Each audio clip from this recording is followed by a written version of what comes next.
ഇന്ന് തന്നെ ഡൗൺലോഡ് ചെയ്യൂ. കാണൂ നിങ്ങളുടെ ഫേവറേറ്റ് ഷോസ്. ഇവിടുത്തെ രഹസ്യങ്ങളിൽ ഞാൻ ചോർത്തി തന്നാ മതിയോ? നല്ല ഒന്നാം തരോട്ട് ചോർത്തി തരാം. പിന്നെ മാസാമാസം ശമ്പളമായിട്ടൊന്നും വേണ്ട. ഓരോ ചോർത്തലിനും ഓരോ തുക. ഞാൻ അമ്മയെ കാണുന്നുണ്ടെന്ന കാര്യം ഋതികമ്മയോട് അറിഞ്ഞ പിന്നെ എന്നോടുള്ള വഴക്ക് കൂടുക. അമ്മ ഇപ്പൊ തന്നെ കാണുന്നു വാശിയും പിടിക്കും. അതുകൊണ്ട് ഞാൻ സ്വീറ്റ്സ് എന്റെ അമ്മ ഉണ്ടാക്കിയതാണെന്ന് ഞാനൊരു നുണയും പറഞ്ഞു. പക്ഷെ അന്ന് ഈയിടെ ഇവിടെ ഉണ്ടാക്കുന്ന പലഹാരങ്ങളില് ഒരു തരി പോലും എനിക്ക് തരുന്നില്ല. നിങ്ങളിത് ഏത് സ്വീറ്റ്സിന്റെ കാര്യം പറയുന്നേ?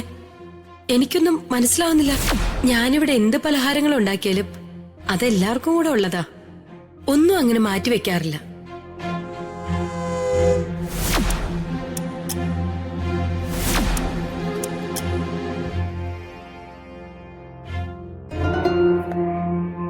രാജു, എന്നോട് സത്യം പറ, ആ സ്വീറ്റ്സ് എവിടുന്ന് കൊണ്ടുവന്നു? ആരാ തന്നെ? അപ്പം തിന്നാ പോരെ മാഡം, കുഴി എണ്ണണോ?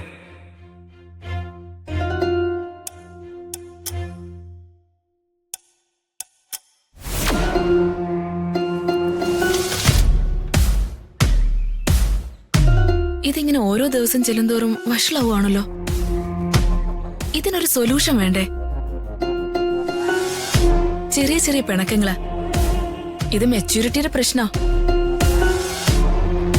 നീ മാഡം വേടോന്ന് വിളിച്ച് ഒരു വിളിപ്പാടകല് നാണം കുണുങ്ങി നിൽക്കാതെ നിന്റെ മനസ്സിലുള്ള പ്രണയം തുറന്നു പറയേ. കേൾക്കാൻ തയ്യാറല്ലെങ്കില് ബലമായി പിടിച്ചു നിർത്തി പ്രണയം പറയണം. അതാണ് ആണത്വം. അത് പറയണം. അത് കേൾക്കാൻ അവൾ ആഗ്രഹിക്കുന്നത്.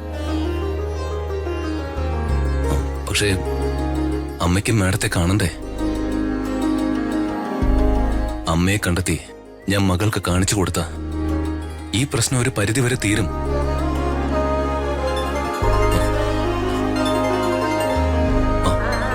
വർമ്മ സാറാ, നീ കോള് സ്പീക്കറിലിട്. ഞാൻ പ്രതാപേട്ടന്റെ ശബ്ദം ഒന്ന് കേക്കട്ടെ. Hello sir. രാജു, നീ ഇപ്പൊ എവിടെയാ? സാർ, ഞാൻ പുറത്തൊരു കാര്യത്തിനായിട്ട് വന്നിരിക്കുക സാർ. നീ വേഗം വാ, നമുക്ക് ഒരിടം വരെ അത്യാവശ്യം പോകാനുണ്ട്. ആ, ഞാനിപ്പോ വരാം സാർ. അമ്മ, എനിക്ക് അത്യാവശ്യമായിട്ട് ചെല്ലണം. ഞാൻ പോയിട്ട് ക്ലാസ് കഴിയുമ്പോ വരാം. ഐഷോട്ട് നിൽക്കട്ടെ. ശരി മോനെ.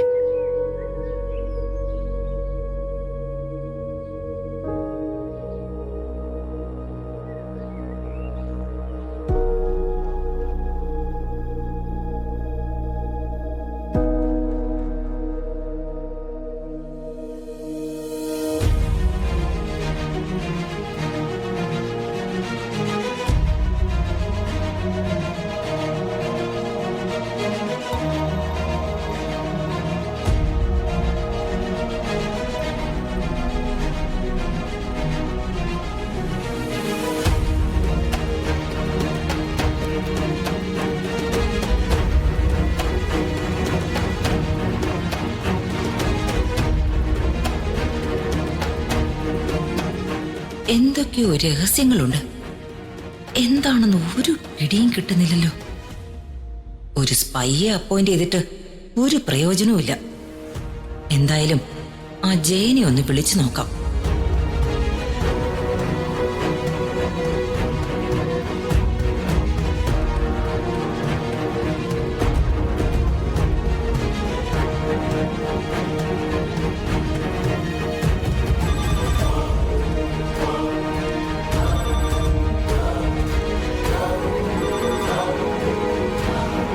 ഈ മരവാഴി ഇത് എവിടെ പോയി കിടക്കുന്നു?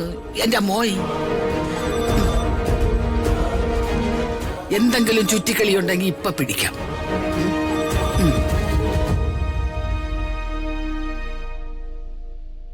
എന്താ ജയ ഇത്? യാതൊരു ഉത്തരവാദിത്വം ഇല്ലാത്ത മട്ടി നടക്കുന്നേ.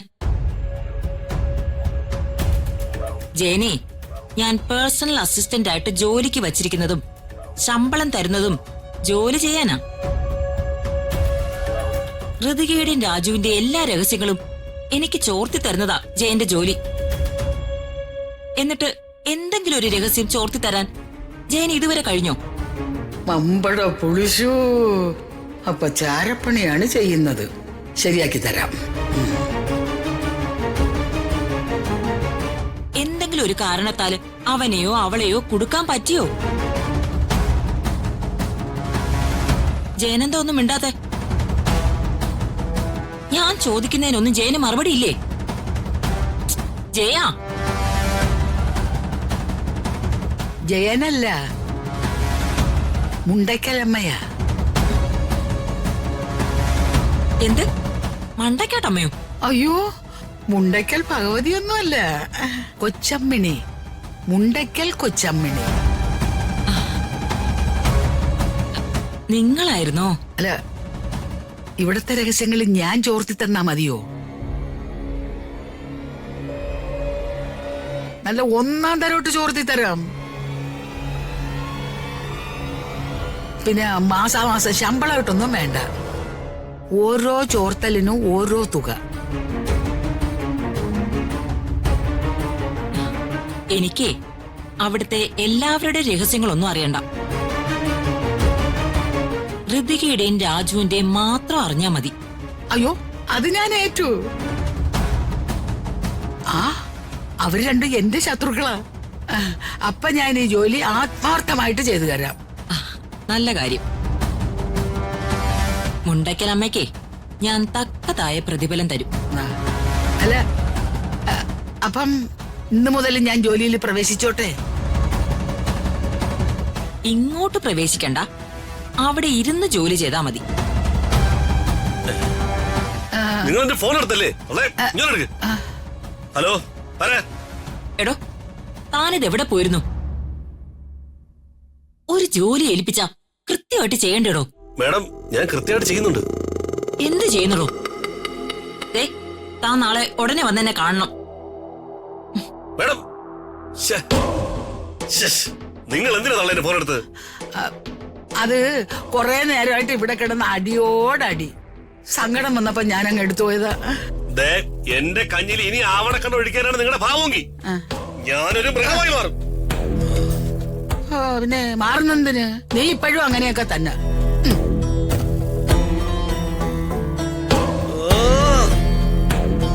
എങ്ങനെ ജീവിക്കാൻ നോക്കിയാലും ഈ തള്ള വന്നത് കൊളമാക്കും. ആ അംബിക ഓർമ്മയുടെ എന്തൊക്കെയാ അവര് പറഞ്ഞിട്ടുണ്ടാവുക?